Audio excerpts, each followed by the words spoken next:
दोस्तों, आप सभी का स्वागत है हमारे चैनल में। आज हम बात करने वाले हैं आपके पसंदीदा सीरियल के बहुत ही धमाकेदार और भावुक एपिसोड की, जहां खुशियों के माहौल के बीच ऐसा बड़ा ट्विस्ट देखने को मिला जिससे पूरे महल को हिलाकर रख दिया है। जी हाँ दोस्तों, आज का एपिसोड शुरू होता है महल में खुशियों के माहौल के साथ।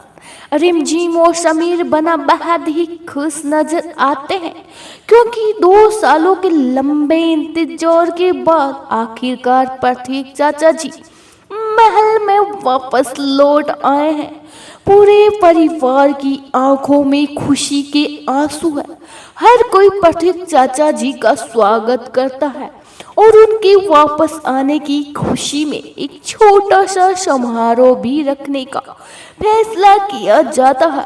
महल के अंदर सभी सदस्य मिलकर सोचते हैं कि क्यों ना इस खुशी के पल को यादगार बनाया जाए। इसी दौरान एक मजेदार कार्यक्रम रखा जाता है जिसमें प्रतीक चाचा जी को दुल्हे की तरह सजाया जाता है और मोहिनी बुआ सा को दुल्हन की तरह तैयार किया जाता है।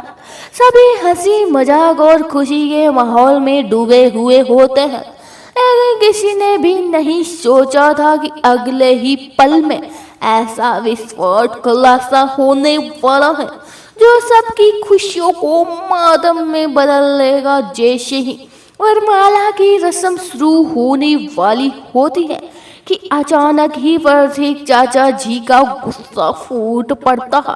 वह मोहिनी बुआ साहब के सामने खड़े होकर उन्हें जोर का थप्पड़ मार देते हैं। ये देखकर पूरा परिवार हैरान रह जाता है। किसी को समझ में ही नहीं आता है कि आखिरकार ऐसा क्या हो गया।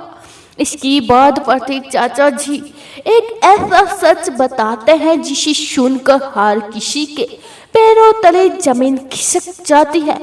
वह कहते हैं कि मोहिनी वैसी बिल्कुल नहीं है जैसी वह हम सबको दिखाई देती है। प्रतीक चाचा जी कहते हैं कि मोहिनी ने ही उन्हें 2 साल तक काल कोठरी में कैद करके रखा था। उन्हीं की वजह से उन्होंने इतनी बड़ी यातना सही है। लेकिन दोस्तों, कहानी में ट्विस्ट तो तब आता है जब समीर बना अपनी बुआ माँ का पक्ष लेने लगते हैं। समीर को अपनी बुआ माँ पर पूरा भरोसा है। वह प्रतीक चाचा जी की बातों का विरोध करते हैं।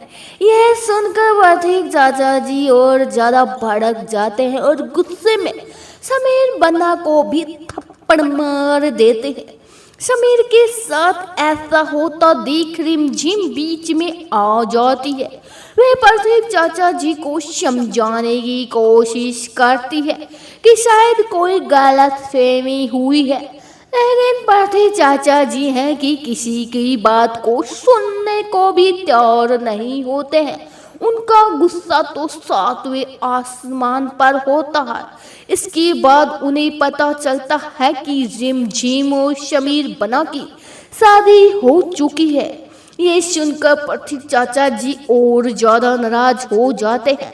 वह रिमझिम के गले से मंगलसूत्र निकालकर फेंक देते हैं और कहते हैं कि समीर और मोहिनी दोनों खतरनाक लोग हैं जो उसकी जिंदगी बर्बाद कर देंगे। यह दृश्य देखकर रिमझिम पूरी तरह टूट जाती है। वह अपना मंगलसूत्र उठाती है और रोती हुई अपने कमरे में चली जाती है। समीर भी उसके पीछे पीछे जाता है और उसे समझाने की कोशिश करता है। रिमझिम समीर से कहती है कि प्रतीक चाचा जी को बहुत सालों बाद लौटे हैं। शायद उनके मन में बहुत दर्द और गुस्सा भरा हुआ है।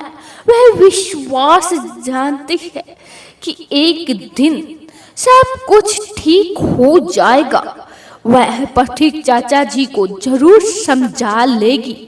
लेकिन वहीं दूसरी तरफ मोहिनी बुआ सा है कि एक बार फिर अपनी मासूमियत का नाटक करते हुए सबको यानी पूरे परिवार के सामने आंसू बहाती है और कहती है कि जब प्रतीक चाचा जी नहीं थे यानी प्रतीक यहाँ महल में नहीं थे तब उन्होंने ही पूरे परिवार को संभाला था। उन्होंने हमेशा ही इस घर को अपना परिवार माना है। ऐसे में उन पर इतने बड़े आरोप कैसे लगाया जा सकता है।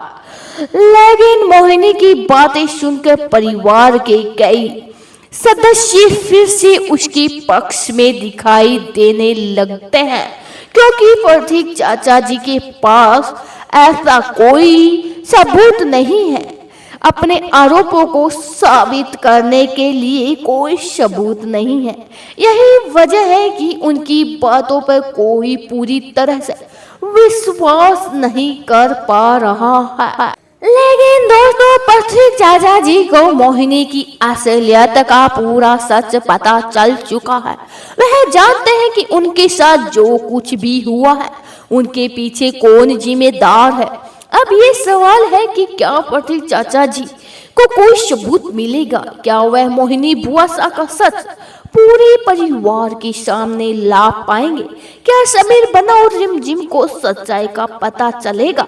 सबसे बड़ा सवाल यह है कि क्या मोहिनी बुआ सा की चालें सफल होगी या फिर इस बार उनका खेल खत्म होने वाला है और प्रतीक चाचा जी मोहिनी और समीर बना को महल से बाहर निकलने की धमकी भी देते हैं, जिससे आने वाले एपिसोड में और भी ज्यादा रोमांचक होने वाला है।